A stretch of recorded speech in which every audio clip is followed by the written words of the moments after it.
नाम नहीं लिखा, बम्बई से गालिबन मालूम होते हैं क्योंकि इन्होंने बम्बई का हवाला दिया है। इन्होंने 3 ऑडियो भेजी है और कहा है, गुजारिश है कि तीनों वॉइस मैसेज का अलग अलग मुकम्मल जवाब दे दीजिए। इनका वॉइस मैसेज तो लंबे हैं, हमने इसका खुलासा उतार करके हम जवाब अर्ज़ कर रहे हैं। पहली ऑडियो में उन्होंने फरमाया है किताबुल मसाइल की जुमा को तालीम होती है। बाद में ज़बानी मसाइल भी लोग इमाम साहब से पूछते हैं, इमाम साहब उसके जवाब देते हैं। उसमें पाकी नापाकी के सिलसिले में एक बात ये आई कि घर में जो काम वाली आती हैं उसमें बहुत सी हिंदू बहनें होती हैं, काम वाली आती हैं। तो उन्होंने ये बताया कि हिंदू तो सरापा नापाक होते हैं, उन्हें पाकी नापाकी से क्या सरोकार, इसलिए अगर किसी हिंदू काम वाली को रखो तो उसको वाशरूम वगैरह सफाई करने के लिए पाकी का तरीक़ा भी उनको सिखलाओ, बताओ। लेकिन वो इसको खातिर में नहीं लाएंगी कि उन्हें सफाई से मतलब है, पाकी से क्या मतलब। तो अब बहुत सी औरतें कहती हैं कि अगर इस तरह तंगी डाली जाएगी तो औरतें नहीं मिलेंगी, तो अब क्या किया जाए काम वाली। जवाब ये है कि ये समझना कि हिंदू सरापा नापाक होते हैं एक बात, और ये कि उनकी पाकी नापाकी की वजह से है पाकी का भरोसा नहीं रहेगा। तो इसके लिए एक बुनियादी उसूल जहन में रखें, यह आपके जो अगले 2 सवाल है उसमें भी काम आएगा। 2 ज़ाब्ते हैं। पहला ज़ाब्ता ये है अल यकीन ला यज़ूलु बिश्शक, कि यकीन वाली चीज़ मैं शक से यकीन वाली चीज़ ख़त्म नहीं की जा सकती। क्या मतलब, यानी आपको यकीन है कि हमारा ये बर्तन पाक है, ये जो है बाल्टी पाक है, ये जो है बिस्तर पाक है। अब वो सफाई वाली जो हिंदू आई है उसने कोई तमीज़ अगरचे नहीं है, उसने वाशरूम भी साफ़ किया, सब कुछ साफ़ किया, लेकिन उस जो चीज़ें यकीन से पाक थीं, अब एक गैर मुस्लिम की सफाई करने की वजह से, मैं शक की वजह से उसका कोई हुक्म नहीं लगेगा कि यकीनी पाक चीज़ उसके इस शक की वजह से कि पता नहीं उसने पाकी नापाकी का ख्याल नहीं किया है, लिहाजा वो चीज़ भी नापाक हो जाए। तो लिहाजा हिंदू खातून मुलाजिम रखना सफाई सुथराई के लिए दुरुस्त है, और उसकी वजह से पाकी नापाकी का ख्याल आपको सिर्फ अपना रखना होगा।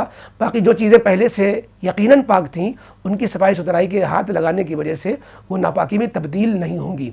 दूसरा उसूल ये याद रखना चाहिए कि अलमाउ तहूरुन ला युनज्जिसु शै, कि पानी अपने असल से पाक है, पाक करने वाला है, वो खुद ब खुद नापाक नहीं हो जाता, और यूँ नापाक नहीं हो जाता जब तक कि कोई नापाक करने वाली चीज़ उसमें न पड़ जाए। और हिंदू अपने आप नापाक नहीं है, जो कहा जाता है इन्नमल मुशरिकून नजसुन, कि मुशरिकीन नापाक है। इसका ये मतलब थोड़ी ना है कि वो सरापा नापाक है और उनका ज़ाहिर भी नापाक है, उसके हाथ भी नापाक है।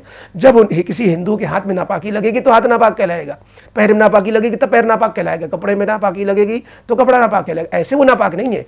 इस बिना पर ये समझना कि हिंदू वो जो नापाक कहा गया है वो रूहानी नापाकी है, वो बुतों वाली नापाकी है कि फज्तनिबुर रिज्सा मिनल अवसान, कि बचो तुम गंदगी से यानी बुतों से।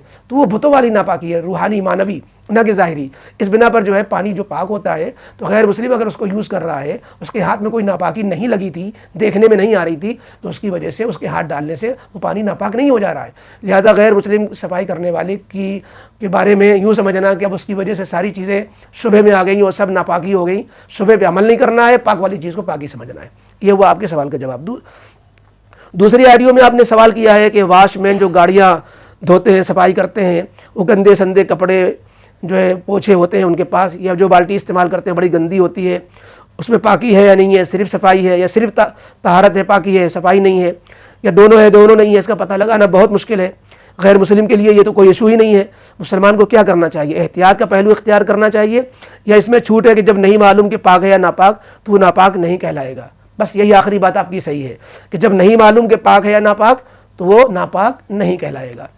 तीसरे ऑडियो में आपने मदरसे और मकतब के बच्चे जो पाकी नापाकी का नहीं जानते, उनको बताया नहीं जाता, घर में माँ बाप हैं उनको भी बाद दफ़ा पता ही नहीं होता, तमीज़ नहीं होती, या बच्चे बालिग हो जाते हैं उन्हें तमीज़ नहीं होती, अब घर में नापाकी फैली हुई है, कपड़े कभी नापाक हैं, कभी बेड नापाक है, कभी फर्नीचर नापाक है, दूसरे लोग जो वहाँ हैं उसको यूज़ करते हैं, या कोई और बाहर से आदमी आया, मेहमान आया, उन्होंने नमाज़ पढ़ी, अब जिसने नहीं देखा कि वो पाक है नापाक है नमाज, तो अब नमाज का क्या होगा, और अगर नमाज नहीं हुई तो उसका गुनाह किस पर होगा। जवाब यह है कि जब तक ज़ाहिरी तौर पर नापाकी किसी चीज़ पर नज़र ना आए तो नमाज़ पढ़ने वाले की नमाज भी सही है और उसको पाकी समझा जाएगा। हाँ, अगर घर में रहने वाले फ़र्द को मालूम है कि ये जगह, ये जानमाज, ये बिस्तर, ये बेड नापाक है, और जो शख्स कोई नमाज़ पढ़ रहा है जानते हुए उसको बताया नहीं, तो फिर वो शख्स गुनहगार होगा जिसको मालूम था कि ये नापाक है। लेकिन जिसने नमाज़ पढ़ी उसको अगर बात तक पता नहीं चला तो उसकी नमाज जो है हुक्म के एतबार से सही मानी जाएगी, क्योंकि उसे इल्म ही नहीं है। वो तो ये समझ कर के नमाज उसने पूरी की कि मैंने पाक जगह भी पूरी की है, इसका गुनहगार फिर वो होगा। और अगर जो है उसको भी नहीं पता है, ये तो मालूम है कि कहीं गंदगी लगी थी, लेकिन ख्याल उसको भी नहीं कहाँ गंदगी लगी थी, वो समझ रहा है कि नहीं जहाँ इन्होंने नमाज़ पढ़ी हो पाकी होगी, तो फिर वो भी गुनहगार नहीं होगा, उनकी नमाज भी सही हो जाएगी। यानी महज शक की वजह से नमाज न होना, महज शक की वजह से गुनहगार हो जाना, ऐसा नहीं है। यकीन से कहीं हम गंदगी देखें, कोई निशान देखें नापाकी का, तो उसको नापाक समझें, वरना बस वो पाक है।